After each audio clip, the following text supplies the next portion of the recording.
hangover? 8-Ball says doubtful. I think the Rams will have a Super Bowl hangover, and a big part of that is Todd Gurley and the question marks surrounding his health. Like, I can't ignore what I saw in December and on into the postseason. He was a shell of himself. When C.J. Anderson, a guy off the street, becomes your most reliable option in the backfield in terms of running the football, then you've got serious problems. I mean, a part of the way that Sean McVay operates his offense is he has a lot of passing concepts that are predicated off of play action.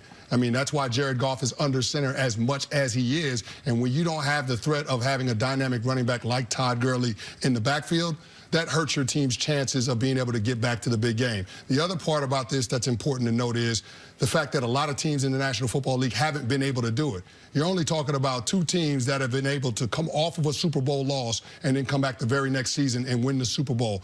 That's the 72 Miami Dolphins when they went undefeated, 17-0, and then, of course, the 2018 New England Patriots. Remember, they lost to the Philadelphia Eagles. They ran it back and beat the Rams. So, I mean, not a lot of teams have done it. Not a lot of teams actually even get back after they lose a Super Bowl. Only 3 teams have done it: the Buffalo Bills, the Denver Broncos, and the Minnesota Vikings. So there's so much parity in the National Football League. It's so hard to repeat that level of success. I think that the Rams have a lot of things working against them in terms of being able to get back to the Super Bowl. Yeah, I hear you, and I don't think a hangover would be not getting back to the Super Bowl, because I'm with you. I don't expect them to get back to the Super Bowl. Yeah. I picked them to win the division over Seattle, but with some hesitation, because I do think there could be a hangover.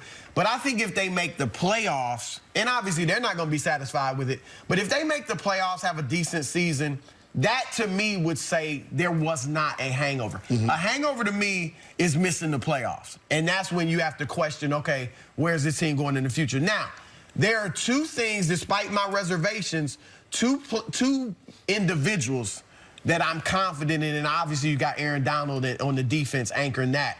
But Darrell Henderson, the rookie running back, okay, out of Memphis.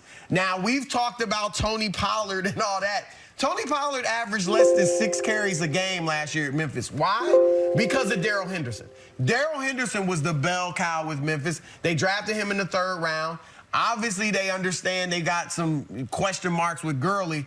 Can Henderson come in with Gurley playing, you know, part-time, 60% of the snaps or whatever? Can Henderson come in and be the type of back that can, you know, where you got Gurley at 75, 80%, and then Henderson can help the rest of the way, and maybe together they're the old Todd Gurley, something like that. So if we like Pollard, then I think you have to like Henderson. That's the first thing. Secondly is Sean McVay. I do think he's a great coach. He's kind of proven that already, even though he hadn't won the Super Bowl. But he was schooled by Bill Belichick in the Super Bowl, and he knows it. He's admitted it. So I think he's going to come back. I think he's been in the lab. I think he's been trying to figure everything out, you know, learning from his mistakes. So I do think McVay is going to come back and be an even better coach. So I think that at least can get them into the playoffs. Bill Belichick is one thing, but do you think the entire league will make adjustments to Sean McVay, what they've seen, and just his approach to the game and ways in which they can start to combat that and try and figure that out throughout the course of the entire season? I think we saw the league start to make adjustments toward the end of last year. You're talking about the second half of the season and then on into the playoffs, because that Rams offense wasn't nearly as explosive. Now, I mean, you can pinpoint a lot of that on Todd Gurley and his health situation, but I think also the league has a better understanding of what Sean McVay is trying to do, some of the concepts that they're trying to execute, and some of the things that they're trying to take advantage of with opposing defenses. Coming into this year, I think it's important that Sean McVay help Jared Goff get on track in terms of being able to take that next step to become a top half of the league quarterback. I think the jury's still out on what Jared Goff is going to potentially be. That's why the Rams and Les Snead aren't in a hurry to pay him. Remember, Carson Wentz is in the same draft class as Jared Goff, and he just got his money from Howie Roseman and the Philadelphia Eagles.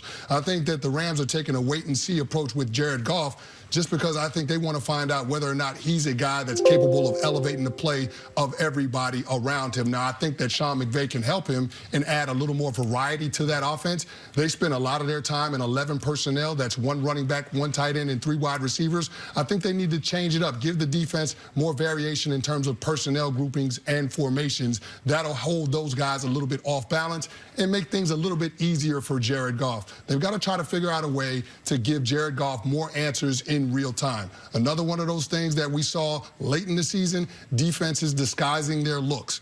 Jared Goff and Sean McVay use that coach-to-quarterback headset communication when he's at the line of scrimmage, and Sean McVay's telling him what he sees and trying to tell Jared Goff where to go with the football based on the looks. I think that Sean McVay has got to do a better job of coaching Jared Goff off so he has those answers without that. Because defenses are going to adjust, defenses are going to disguise, and after he snaps that ball, he needs to understand what he's looking at in order to get the football in the hands of the right playmakers. Hopefully Cooper Kupp being back may help a little bit. That should help too. Yeah, nice receiving. All right, coming up, have we seen the end of Zeke in Dallas after he felt disrespected by Jerry Jones? That's ahead on First Things First.